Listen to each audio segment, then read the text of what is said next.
കഴിഞ്ഞ മാസങ്ങളില് കൂട്ടത്തിൽ നിന്നും വഴിതെറ്റിമാറിയ ഒരു പെൻഗ്വിനെ കൊണ്ടുപോയെങ്കില് ഇപ്പോ ഒരു കുരങ്ങനും.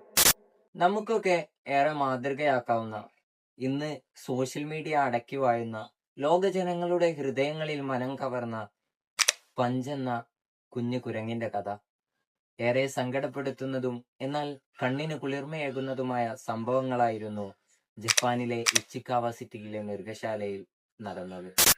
പഞ്ചെന്ന കുരങ്ങൻ ജനിച്ച ഉടനെ തന്റെ അമ്മ അവനെ ഉപേക്ഷിച്ചു. ആരാരുമില്ലാതെ ഒറ്റപ്പെട്ട അവൻ ബന്ധങ്ങളും സൗഹൃദ വലയങ്ങളും സൃഷ്ടിക്കാൻ ശ്രമിക്കുമ്പോഴെല്ലാം അവഗണനകളും മർദ്ദനങ്ങളുമായിരുന്നു ഫലം. ഇത് കണ്ടുനിന്ന സന്ദർശകരുടെ കണ്ണിൽ കണ്ണുനീർ നിറഞ്ഞു. ആ മൃഗശാലയിലെ ഒരു ജീവനക്കാരൻ ഒരു ഒറാങ്കുണ്ടൻ പാവയെ അവൻക്ക് നൽകുകയാണ്. അവൻ അതിനെ പൂർണ്ണമായി സ്വീകരിച്ചു. തന്നെ ആക്രമിക്കുന്നവരിൽ നിന്ന് കവചമായി ഉപയോഗിക്കുകയും തന്റെ അമ്മയായി അതിനെ കാണുകയും അതിനോടൊപ്പം കളിക്കുകയും ഉറങ്ങുകയും അവൻ്റെതായ ലോകം അതുമായി അവൻ സൃഷ്ടിച്ചു.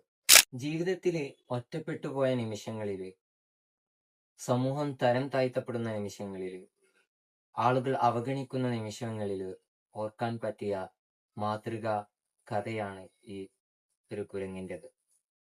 ഇതിന്റെ ക്ലൈമാക്സ് എന്ന വണ്ണം തന്നെ അവഗണിച്ചവര്, തന്നെ വിട്ടുമാറ്റിയവര്, അവർ തന്നെ സ്വീകരിക്കുന്ന ഒരു രംഗം, അതെ, കൂടെ ചേർത്ത് നിർത്തുന്ന ഒരു രംഗം എത്ര മനോഹരമാണല്ലേ. കഴിഞ്ഞ മാസങ്ങളില് കൂട്ടത്തിൽ നിന്നും വഴിതെറ്റിമാറിയ ഒരു പെൻഗ്വിനെ കൊണ്ടുപോയെങ്കില് ഇപ്പോ ഒരു കുരങ്ങനും.